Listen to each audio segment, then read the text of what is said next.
Vamos a culminar este primer módulo con lo que es la charla inaugural de este seminario.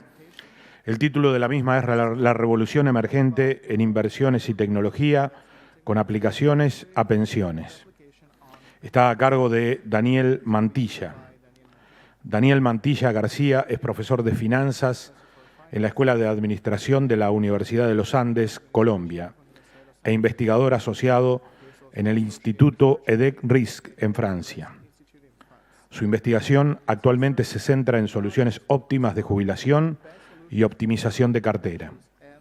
Anteriormente, fue jefe de investigación en Optimal Asset Management en California y también dirigió el Departamento de Investigación y Desarrollo de Coris International en Francia. Su investigación ha sido publicada en importantes revistas académicas y profesionales. Daniel es doctor en finanzas y un máster en gestión de riesgos y activos de EDEC Business School en Francia.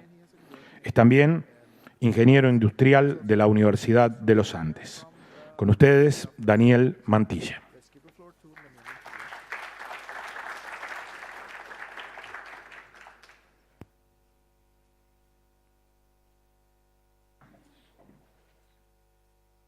Muchas gracias. ¿Ya está aprendido? Muchas gracias por la introducción, Álvaro. Bueno, y muchas gracias al BID por la invitación, a la IOS por organizar este evento. Estoy muy complacido de estar aquí con ustedes para discutir uno de los temas que pienso son de los más cruciales de nuestra época, después del cambio climático, por supuesto. De hecho,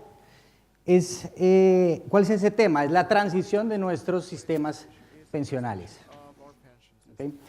Y los sistemas pensionales alrededor del mundo están teniendo esa transición precisamente porque los pilares sobre los que están construidos, todos los sistemas pensionales han estado bajo una presión enorme, al punto en que algunos de esos pilares han colapsado completamente en algunos países y alrededor del mundo, y en nuestra región esta no es la excepción, desafortunadamente. Pero afortunadamente, como todos sabemos, las crisis tienen el potencial de generar cambios positivos. ¿Okay? La idea es, bueno, tenemos un reto al que nos enfrentamos, pero precisamente esta situación de crisis puede hacer que comencemos a trabajar juntos digamos, esta es una enorme oportunidad para la industria financiera y para los gobiernos de trabajar juntos y crear soluciones útiles para todo el mundo, que realmente resuelvan el problema de financiar las pensiones, el ingreso en retiro. Y para comenzar quisiera hacer un paralelo precisamente con el cambio climático, con la situación que vivimos con el cambio climático. Primero que todo es una crisis planetaria que está causada por un fenómeno natural, ¿cierto? Que es básicamente, bueno, en el caso del cambio climático es el aumento de la temperatura, en el caso de la crisis pensional es el envejecimiento de la población, ¿cierto? Esto ha causado el desbalance demográfico del que veníamos hablando. Y ahora imaginémonos qué va a ocurrir a medida que haya más desastres del cambio climático, cada vez haya más huracanes, inundaciones. Pues lo que va a ocurrir es que, digamos, el financiamiento, las ayudas del Estado van a ser cada vez menos suficientes para cubrir, digamos, los daños causados por estos desastres naturales, y cada vez menos aseguradoras van a estar dispuestas a ofrecer una cobertura para dichos desastres. Pues lo mismo, digamos, ha venido ocurriendo con la crisis pensional. Cada vez menos los estados están en capacidad de ofrecer beneficios definidos, de dar seguridad a la gente, ¿cierto?, en su periodo de retiro. Y lo que ha ocurrido es que hemos comenzado una transición hacia sistemas de contribución definida, que básicamente lo que quiere decir es que la gente no sabe lo que va a obtener hoy en día en estos sistemas, ¿cierto? Digamos que eso lo que implica es una transferencia del riesgo del Estado y de las instituciones hacia los individuos, ¿cierto? Pues, ¿cuál es la implicación de esa? Bueno, en el caso del cambio climático, el problema es pues, que las construcciones y los sitios en los que construimos nuestros hogares no están preparadas para estas condiciones climáticas, ¿cierto? Para aguantar huracanes, están construidos en sitios en que probablemente se van a inundar. Entonces, pues simplemente todos, digamos, nuestros sistemas no estaban pensados para, digamos, este mundo mucho más inhóspito y estas nuevas condiciones, ¿cierto? Y lo mismo ocurre en la crisis pensional.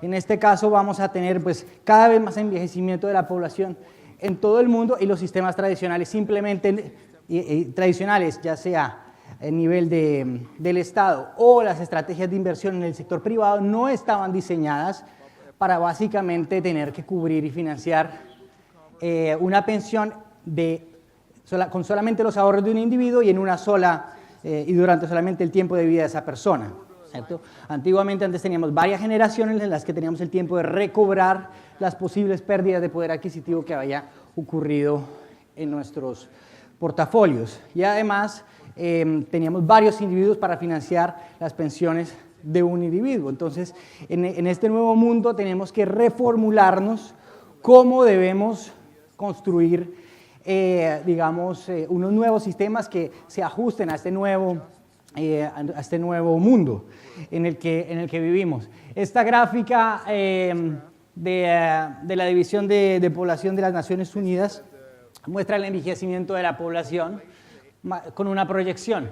Aquí está la línea naranja, es el mundo, es el porcentaje de gente en edad de retiro como porcentaje de gente en edad de trabajo, ¿cierto? Es decir, qué porcentaje de individuos digamos, tenemos que financiar con los trabajadores, y vemos que hacia el 2030 más o menos nuestra región va a ser aún más vieja que el promedio mundial. Entonces, si necesitábamos un deadline, una fecha límite para la cual debemos hacer una transición, bueno, los invito a que de pronto en 2030 ya deberíamos estar preparados y haber hecho esa transición hacia sistemas que realmente funcionen en las nuevas condiciones en las que vivimos. Bueno, esto es simplemente una gráfica de países del OCDE en el que vemos que claramente hay una transición de beneficios definidos a contribuciones definidas, y esa tendencia seguramente no va a parar.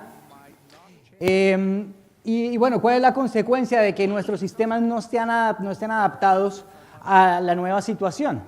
Aquí lo vemos en un informe que, si no lo han leído, se lo recomiendo muchísimo, del BID, el presente y futuro de las pensiones en América Latina y en el Caribe, que muestra la tasa de reemplazo de diferentes países. Aquí hice solo una selección de los que ellos miran, y vemos, digamos, la primera cosa que uno puede ver ahí es el gap que hay, obviamente, entre la tasa de reemplazo de sistemas de beneficio definido y la tasa de reemplazo de contribución definida.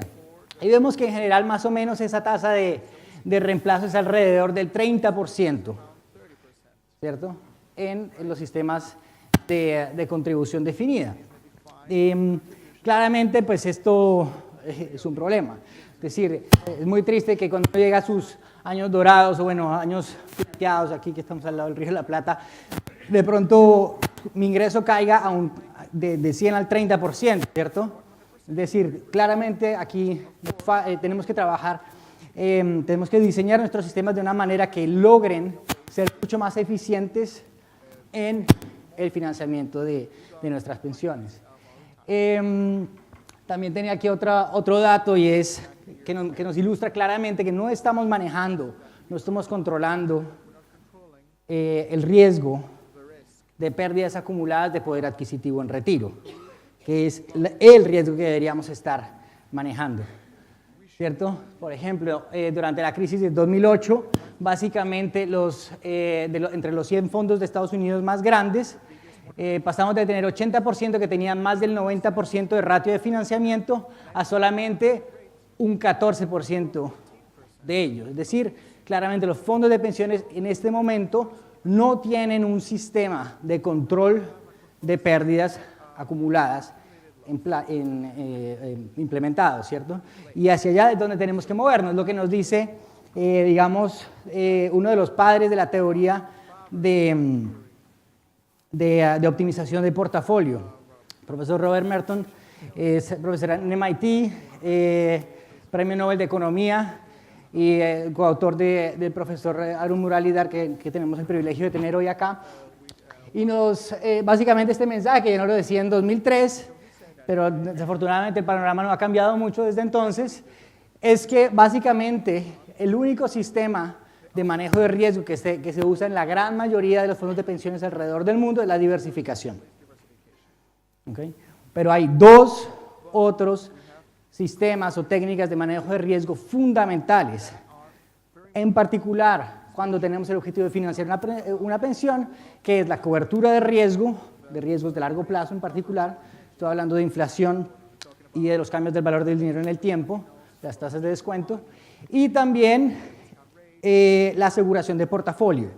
¿Qué es la aseguración de portafolio? Es una técnica que nos permite tomar riesgo, pero al mismo tiempo controlar las pérdidas acumuladas en cualquier horizonte, ¿cierto? Es decir, nosotros sabemos que ahora ya tenemos menos tiempo para financiar una pensión, no podemos permitirnos perder demasiado poder adquisitivo porque no sabemos si vamos a lograr tener el tiempo de recuperarlo, ¿cierto? Porque ahora ya solamente tenemos la vida de una persona para financiar una pensión, entonces tenemos que ser mucho más efectivos en ese control, no podemos simplemente esperar que en el largo plazo nos vamos a recuperar, como era en el caso en el que teníamos un portafolio, digamos, compartido, mutualizado.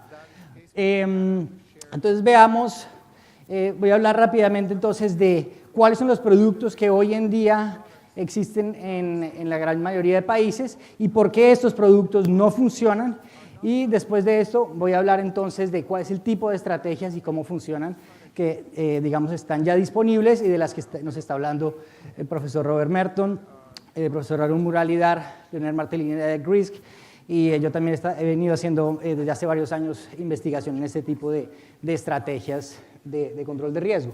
Entonces, primero que todo pensemos, bueno, ¿cuáles son las alternativas que tiene hoy la gente? Por un lado están los fondos de inversión que generalmente tienen, digamos, dos tipos de estrategia. Uno, que son fondos simplemente diversificados, en general era lo que se llamaba el policy portfolio y tienden a tener, digamos, un asset allocation, es decir, una asignación de activos fija, más o menos. Algunos eran 60-40 entre acciones y bonos, algo así. Y ahora hay una, digamos, nueva serie de estrategias que ha sido bastante popular en Estados Unidos, que se llaman los Target Date Fund, que básicamente la única diferencia es que tiene una asignación entre bonos de corto plazo y acciones que arrancan con una exposición a las acciones más elevada al comienzo de la carrera de la persona y hacia el final tiende a disminuir su exposición al riesgo de acciones, ¿cierto?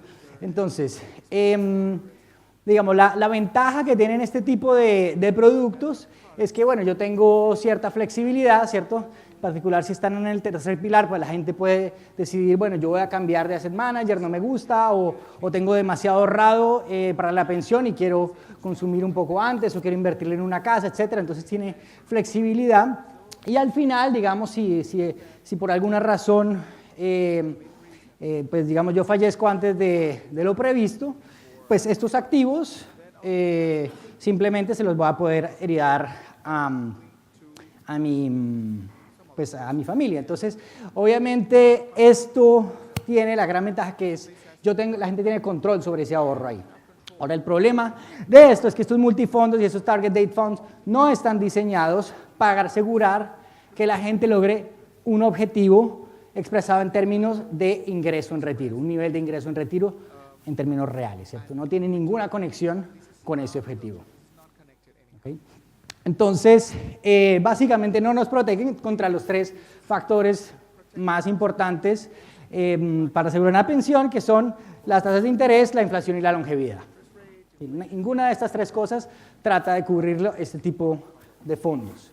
Entonces, bueno, ¿cuál es la otra alternativa que tiene la gente? Pues son las rentas vitalicias, ¿cierto? Que ofrecen las aseguradoras. Entonces, digamos, en principio, esta también sería una alternativa mucho más segura, porque una renta vitalicia pues, nos da precisamente lo que estamos buscando cuando estamos invirtiendo para una pensión, que es tener un flujo de caja, ojalá que crece en términos, digamos, con el poder adquisitivo promedio, o al menos con la inflación, y además nos cubre el riesgo de longevidad, ¿cierto? Porque es un seguro que nos dura hasta que fallezca. Pero, ¿cuál es el problema de eso? Por ejemplo, en Estados Unidos solamente el 6% de la gente opta por una anualidad cuando están disponibles en su plan de 401k. ¿Sí? En Inglaterra, antes las anualidades eran obligatorias y cuando le dieron la opción a la gente de escoger o no anualidades, cayó solamente también como al 7% de la gente que escogía las anualidades. ¿Por qué? Bueno, el problema de las anualidades claramente es la falta de flexibilidad, que yo ya no tengo ningún control sobre mi ahorro, porque es un contrato irreversible, ¿cierto? Entonces, como me está cubriendo el riesgo de longevidad, por supuesto, solamente me paga hasta el momento en que yo fallezca. Entonces, ¿qué ocurre? La gente, pues digamos, lo que piensa la gente y lo que pienso yo también, es que si yo toda mi vida estoy contribuyendo al sistema pensional y voy a poner todos mis ahorros pensionales en un seguro de renta vitalicia, lo que puede ocurrir es que 2 días después de que yo me retire, me pase algo, ¿cierto? Me coja un bus, me dé un ataque cardíaco, cualquier cosa. Y todos esos ahorros que acumulé durante toda la pensión no le dejo absolutamente nada a mi familia, ¿cierto? Entonces es el peor de los desastres posibles, ¿cierto? Entonces, bueno, claramente eso tampoco es una buena alternativa, ¿cierto? Benjamin Franklin decía que la seguridad sin libertad, tiene un nombre muy preciso, esa es la prisión. ¿Okay? A la gente le gusta tener control sobre su ahorro. Entonces, bueno, ¿cuál es la salida? Estamos en un dilema acá, pero la buena noticia es que ya tenemos teoría de portafolio mucho más avanzada que solamente diversificación y que nos permite no solamente tener flexibilidad, sino también seguridad en términos de ingreso en el retiro. ¿Ok? Entonces, bueno, para, digamos, ver cómo se construyen este tipo de alternativas, comencemos por, bueno, ¿qué es lo que estamos buscando? Entonces, si esta es la fecha actual, mi objetivo, yo estoy invirtiendo con un objetivo muy preciso y es garantizar el mejor ingreso posible, ¿cierto? Ajustado, por ejemplo, del poder adquisitivo promedio o por lo menos de la inflación, ¿cierto? Y esto va a ser, digamos, a partir de mi fecha. Entonces yo estoy acá, no necesito financiar ningún flujo de caja durante estos años, pero a partir de mi fecha de retiro necesito un ingreso de reemplazo hasta mi fecha de fallecimiento, que es desconocida. Pero ahora si pensamos que estos flujos de caja representan los flujos de caja en la esperanza de vida, y nos preguntamos, ¿necesitamos un seguro para poder asegurarnos un flujo de caja de este tipo? Pues la respuesta es no. Para eso sirven los instrumentos de renta fija, ¿cierto? Esto es exactamente el perfil de pagos de un bono, ¿cierto? Excepto que no tiene principal y si lo compro acá, este tipo de bono sería un bono un poco particular porque no me paga flujos de caja acá. Eso es un aspecto supremamente fundamental porque un bono que comienza a pagarme desde el momento en que yo lo compro, en el momento en que yo recibo el cupón, tengo dinero que tengo que reinvertir a una tasa desconocida y por lo tanto eso es un riesgo de reinversión o riesgo de tasa de interés. Entonces yo no quiero eso. Lo que sería, digamos, un bono perfecto en términos de cobertura de cero riesgo desde el punto de vista de alguien que quiere financiar una pensión, es un bono simplemente que no me paga cupones, sino hasta mi fecha de retiro y durante, por ejemplo, la esperanza de vida, durante 20 años. Entonces es un bono, es un título, valor, ¿cierto?, que es de mi propiedad, es completamente, es transferible, es flexible, entonces si yo me muero el segundo día, igual el valor de estos bonos los puede dar también. Entonces la gente sigue teniendo, digamos, esa flexibilidad y ese control y esa propiedad, digamos, sobre gran parte de su ahorro pensional. Y esto lo podemos complementar, por ejemplo, con un seguro de renta vitalicia diferida, que por supuesto sería mucho menos costoso, ¿cierto? Y además, la mutualización del riesgo, el risk pooling, sería mucho más eficiente en este punto, porque mucha menos gente va a tener que ser asegurada a este punto, porque esto ya es después de la esperanza de vida, ¿cierto? Solamente la gente que vive después de la esperanza de vida estaría requiriendo flujos de caja en este punto.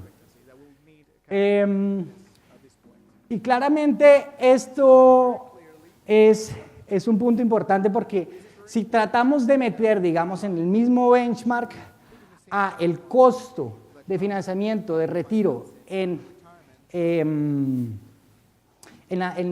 durante la esperanza de vida, lo que va a ocurrir es que vamos a hacer, la gente que tiene menos recursos es la que vive menos.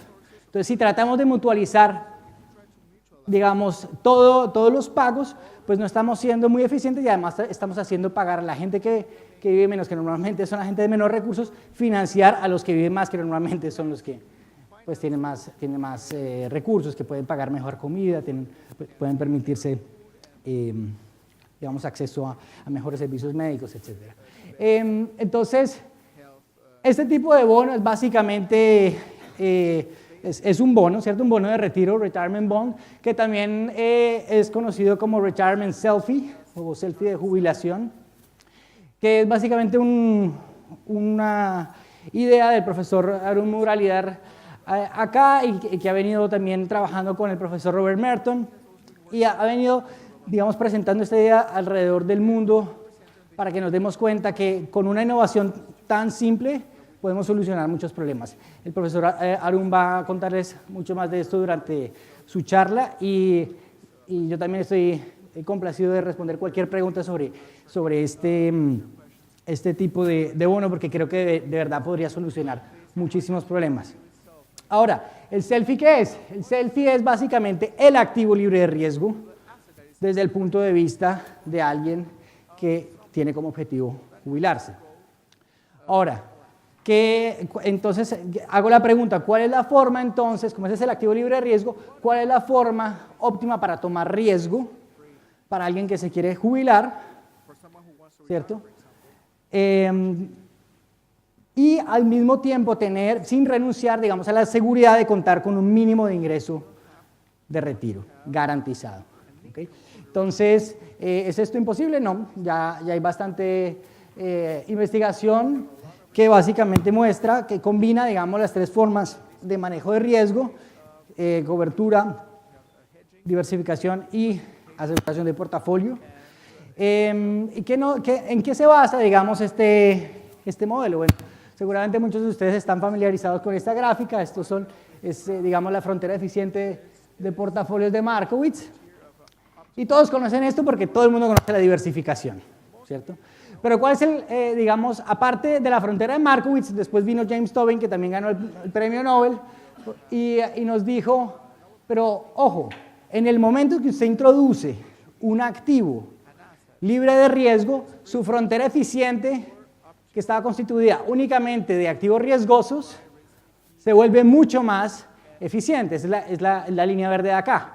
Es decir, el trade-off entre riesgo y retorno que yo voy a tener es mucho más eficiente para cualquier nivel de riesgo que yo tome, ¿cierto? Solamente hay un punto que convergen estas dos fronteras y es en el que yo estoy 100% invertido en activos riesgosos. Pero si yo soy un poco más averso al riesgo, si quiero tener menos volatilidad, yo tengo que hacer una combinación entre el activo libre de riesgo y el portafolio, digamos, eficiente riesgoso. Entonces, esta es la diversificación, pero esa es una de las lecciones fundamentales. Ahora, básicamente, ¿qué les estoy diciendo acá? El mensaje central que quiero que se lleven es que tratar de diversificar, es decir, lo que nos está diciendo él es mucho más eficiente para reducir el riesgo, poner un poco de un bono de corto plazo en su portafolio. Es mucho más eficiente que tratar de estar usando las correlaciones para mover los pesos en mi portafolio para bajar el riesgo. Simplemente deje los pesos de su portafolio riesgoso quietos y póngale un poco del activo libre de riesgo. ¿Okay?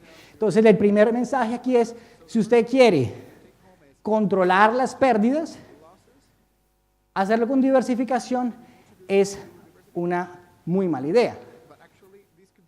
¿Okay? Usted lo que tiene que hacer es usar un activo libre de riesgo para controlar esas pérdidas. Es decir, diversificar tratar de usar la diversificación para controlar las pérdidas es un poco como estar jugando un partido de tener un equipo de fútbol y enseñarle las mismas tácticas al defensor, al atacante y al arquero, ¿cierto? Bueno, ¿y qué es lo que pasa cuando hacemos eso? Bueno, de algunos de ustedes tal vez lo conocen, este es René Higuita, y digamos, se volvió muy famoso por hacer la escorpión, y claro, bueno, a menos de que uno se llame René Higuita, tratar de parar un remate de recoba con los pies, pues es bastante complicado. En Mundial de Italia 90, Colombia iba por primera vez a octavos de final, y en el extra tiempo del partido en que se definía su clasificación, Higuita le dio por salir con el balón a jugar y, bueno, pues ya conocemos la triste historia, le quitaron el balón y nos desclasificaron, ¿cierto? Entonces, la idea es, precisamente, nosotros no podemos utilizar la diversificación para controlar pérdidas, ¿ok? Es muy mala idea. Y en segunda instancia tenemos que pensar, bueno, ¿cuál es realmente ese activo libre de riesgo para alguien que tiene como objetivo financiar una pensión? Acuérdense que el modelo de Markowitz era un modelo de un periodo, entonces por lo tanto el activo libre de riesgo es simplemente un activo de renta fija que me paga, digamos, al final del periodo, sería como un bono cero cupón. Normalmente, ¿qué se hace? Los portafolios de acciones los rebalanceamos como cada mes o cada 3 meses, entonces por eso el Sharpe ratio se calcula simplemente con la tasa de interés de 3 meses o de un mes, que es como el cash, ¿cierto? Pero resulta que nosotros no estamos aquí invirtiendo para dentro de un mes o para dentro de 3 meses, sino para financiar consumo, ¿cierto? Poder adquisitivo en retiro, ¿cierto? Es decir, de aquí a 25 años o a 30 y de ahí para allá por lo menos unos 20 años más, ¿cierto? Entonces tenemos que pensar cuál es el activo sin riesgo. Pues básicamente ya no estamos tratando de maximizar el valor, digamos, riqueza de mañana, sino que estamos tratando de maximizar poder adquisitivo en retiro. Eso que es, el ADT aquí es el valor de mi portafolio en el momento T es el que me retire, y el EDT es simplemente el costo de una anualidad, ¿cierto? O de ese bono en retiro en el momento en que yo me vaya a retirar. Es decir, esto captura cuántas unidades de consumo en retiro, ¿cierto? ¿Cuántas anualidades de $1 voy a poder yo financiarme cuando llegue el momento que me retire? ¿Qué es lo que me importa? ¿Cierto? Entonces estoy cubriendo el riesgo de inflación, básicamente en esto, y del valor del dinero en el tiempo. Es decir, si yo tengo hoy 100 millones de pesos en mi cuenta de banco, ¿cierto? Pero cuando llegue en el momento de que me retire, las tasas de interés son mucho más altas, son mucho más bajas, la anualidad que me vaya a poder financiar es muy diferente. Entonces, no tener en cuenta esos cambios en las tasas de descuento en mi programa de optimización, en mi objetivo, cuando estoy diseñando la estrategia, pues es simplemente desconectarlo con el objetivo de la persona. Y además también tiene que ser un bono que ajuste, obviamente, esos cupones con el poder adquisitivo, ¿cierto? Para que cubra el riesgo de inflación. Entonces, ahora comparemos ¿qué podemos hacer entonces? Este tipo de estrategia lo que hace es una estrategia que combina las 3 formas de manejo de riesgo. La diversificación nos sirve para construir el bloque riesgoso, ¿cierto? Para tener una buena recompensa por unidad de riesgo que estoy tomando en activos riesgosos, ¿cierto? Ese es el Performance Seeking Portfolio. Lo voy a combinar con mi activo libre de riesgo, que básicamente es lo que se conoce como el Liability Hedging Portfolio o portafolio de cobertura, ¿cierto? Que es básicamente un portafolio que está diseñado para mantener, ni que suba ni que baje, para mantener mi poder adquisitivo. Cada peso que yo pongo en este portafolio nunca va a perder poder adquisitivo, o está diseñado para minimizar el riesgo de perder poder adquisitivo. ¿Y cuál es la combinación óptima de estos dos? Bueno, si por ejemplo yo quiero maximizar mi consumo en retiro, pero bajo la restricción de tener un mínimo de consumo, ¿cierto? Que yo me permito perder tal vez 10% de poder adquisitivo respecto a lo que tengo hoy, pero no más de eso, porque no sé si voy a tener tiempo para recuperarme antes de que me retire. Entonces necesito hacer una asignación dinámica entre estos dos bloques, ¿cierto? Que me permita básicamente que el portafolio siempre esté por encima de esa proporción por ejemplo, 90% del poder adquisitivo que me asegurado a cada momento en el tiempo. Entonces, aparte de resolver todos los problemas que dije, también, digamos, genera una ventaja supremamente grande y es poderle comunicar a la gente en términos de consumo en retiro. Es decir, usted le puede decir a la gente, vea, usted hasta ahora se ha asegurado tantos pesos de consumo en retiro a hoy. Entonces, y eso es lo que la gente entiende, y eso es lo que a la gente le importa, porque eso es su objetivo, ¿cierto? Ajustados de inflación eventualmente. Entonces, usted está hablando en pesos de hoy, pero que será el equivalente en pesos del momento en que se retire. Entonces, usted le habla a la gente en pesos de hoy, le dice, usted se ha asegurado hasta este momento X. Es decir, la gente ya se va a dar cuenta, ok, tengo que ahorrar un poco más, tengo que ser un poco más disciplinado, etc. Pero claro, cuando no le decimos a la gente cuánto representa eso en pensión, pues ellos saben, bueno, pues ahí tengo una plata, parece bastante, ¿cierto? Entonces, ahora comparemos, digamos, las alternativas que les mencioné antes en términos de fondos de inversión. Un Target Date Fund simplemente pues, tiene ese tipo de asignación en el tiempo. Este es el número de años antes de retirarme. Al comienzo tengo más invertido en acciones y un poco menos en bonos de corto plazo. El problema de esto es precisamente pues, que los bonos de corto plazo no son un activo libre de riesgo para alguien que tiene como objetivo financiar consumo en retiro, ¿cierto? Entonces, ¿qué tengo que hacer? Bueno, si yo realmente me gusta el Target Date Fund, pues por lo menos tendría que reemplazarlo por un activo que realmente mantenga mi poder adquisitivo en retiro, ¿cierto? Entonces, comparemos lo que hubiera sido una inversión durante estos 10 años. Este es el índice de bonos de Barclays de 5 años.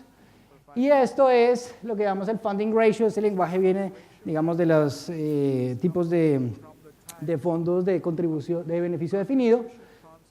Pero básicamente lo que están midiendo es cuánto poder adquisitivo yo tengo en el tiempo con una inversión hecha en este momento.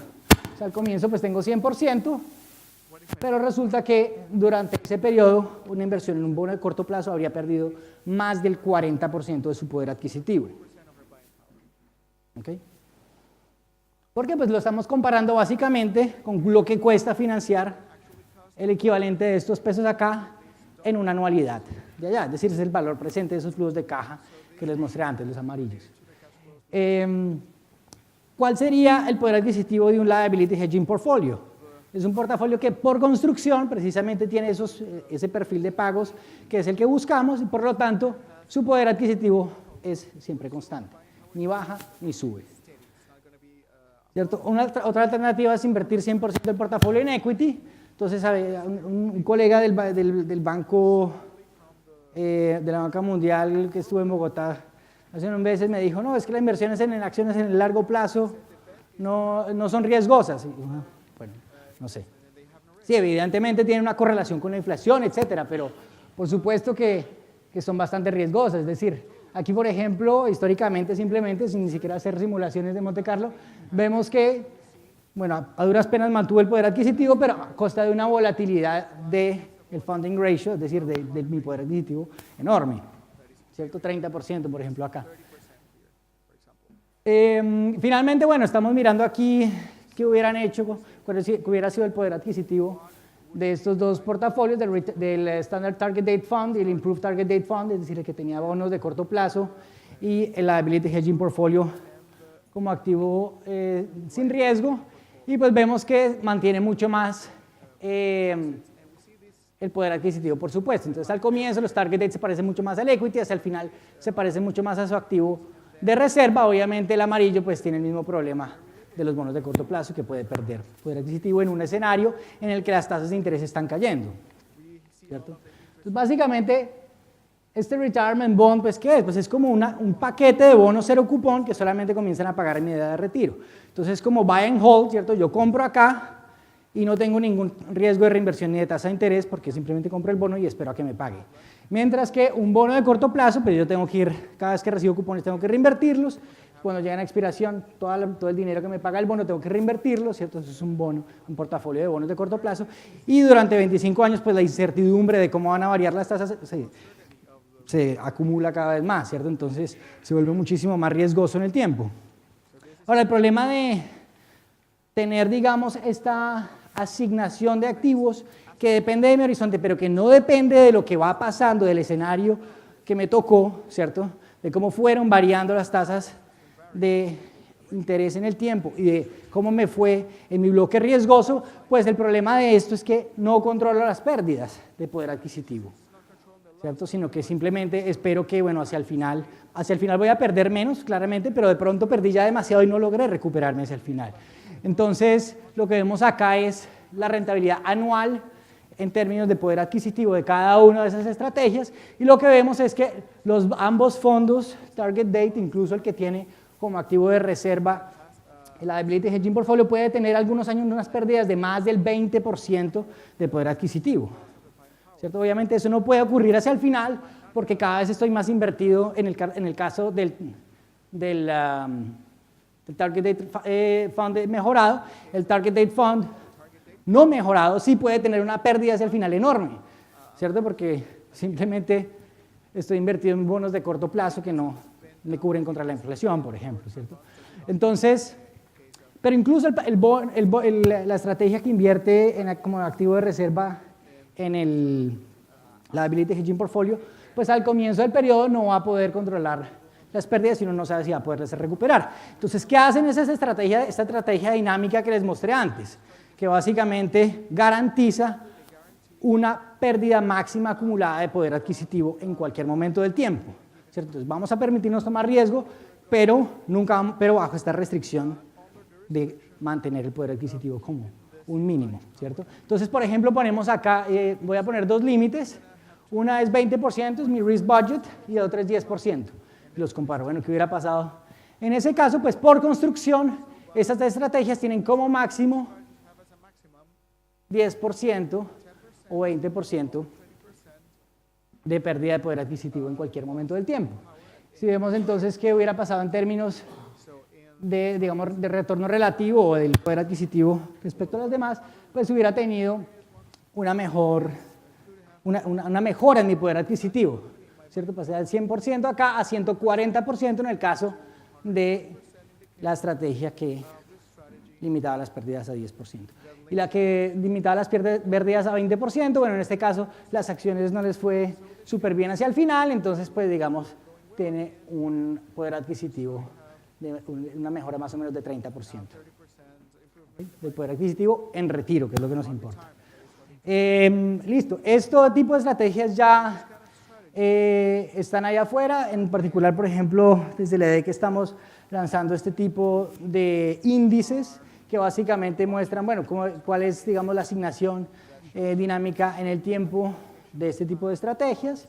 La han venido trabajando en asociación con Princeton.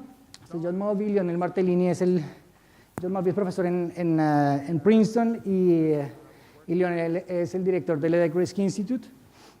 Pero aparte de eso, también en la industria ya han venido lanzando algunos fondos que tienen este tipo de, digamos, no aseguración de portafolio, pero ellos al menos es un Target Date Fund en el que el activo de reserva realmente es un Liability Hedging Portfolio, es decir, un portafolio de bonos que está diseñado para mantener el poder adquisitivo en retiro. Ahora, esto es básicamente una cantidad de cambios en las tecnologías financieras que estamos utilizando hoy en día, ¿cierto? Lo que estamos diciendo es, oigan, estamos aún usando únicamente diversificación, ¿ok? Markowitz se ganó el premio Nobel, pero fue por un paper que escribió en 1952, ¿cierto? Desde ahí ha habido muchos cambios y mejoras, y hay otros tipos de formas de controlar el riesgo que se han desarrollado después de los trabajos, en particular de Robert Merton, ¿cierto? Que nos ha mostrado, bueno, esa no es la única forma de controlar el riesgo, hay formas más efectivas de controlar en particular las pérdidas acumuladas. Entonces, ¿qué es lo que vemos hoy? Entonces, ahorita hay todo el mundo habla de los robo-advisors, y entonces como la nueva tecnología y artificial intelligence. Entonces, bueno, preguntémonos, bueno, ¿qué es lo que están haciendo por detrás de estos algoritmos, este tipo de estrategias? Entonces, claramente, digamos, una de las ventajas de utilizar la tecnología es reducción de costos, ¿cierto? Entonces uno esperaría, bueno, los beneficios posibles es que reduzca el costo, pero también que tenga mejor servicio, es lo que uno quisiera, ¿no? Entonces, en el lado de los costos, pues digamos que tienden a tener menor costo que un servicio tradicional de asset management, pero digamos no es una mejora comparable a al online brokerage, por ejemplo, ¿cierto? Simplemente la plataforma de trading más o menos nos da los mismos costos. En términos de servicios, pues tenemos que preguntarnos, bueno, yo puedo tener, por ejemplo, el online brokerage es como un online pharmacy, ¿cierto? Yo voy, compro mis medicamentos por internet, pero yo también necesito un médico que me diga, bueno, cuál es la medicina y en cuánta proporción tengo que tomarla, etcétera. Entonces, en términos de digamos, la recomendación de cómo invertir, estos robo-advisors, pues básicamente no están aún dándonos, digamos, en su gran mayoría una recomendación que esté ligada al objetivo de financiar el consumo en retiro. ¿Okay? Pero nos estamos moviendo en la dirección adecuada porque tienden a ser estrategias mucho más digamos, disciplinadas, en las que, bueno, si uno tiene que escribir un código, pues primero realmente tiene que pensarlo en mucho detalle, ¿cierto? Entonces, en general son estrategias bastante, digamos, no tan empíricas, sino, digamos, basadas sobre teoría, pero sí vemos básicamente, aquí tengo, por ejemplo, Schwab, Betterment, Wealthfront, Personal Capital y las alternativas de robo-advisors que ellos presentan, y si nos damos cuenta, MPT es more in portfolio theory, ese es simplemente Markowitz, es diversificación. Digamos la única que se llama Solving Efficient Frontier, MPT, es decir, todo esto es solamente diversificación. La única que, digamos, salía un poco de ahí, entonces era Gold-Based Investing, pero si no va a ver es simplemente un Target Date Fund, que el activo sin riesgo es simplemente bonos de corto plazo. Future Advisor, Rebalance IRA, SIGFIG, Westbanyan, todos son básicamente diversificación. Entonces, el mensaje que quería dejarles acá es el siguiente, y es que así como tenemos que movernos frente al cambio climático hacia una transición energética y hacia construir en sitios y con métodos que sean resilientes al estrés que estamos teniendo, para enfrentar la crisis pensional tenemos que hacer algo muy similar, y es migrar rápidamente a esas soluciones de inversión para el retiro que sean flexibles, que nos permita mejorar la pensión mediante inversiones en activos riesgosos, que nos permitan mejorar nuestro ingreso en retiro, pero al mismo tiempo nos permita asegurar un mínimo de ingreso en retiro en términos reales. Muchísimas gracias.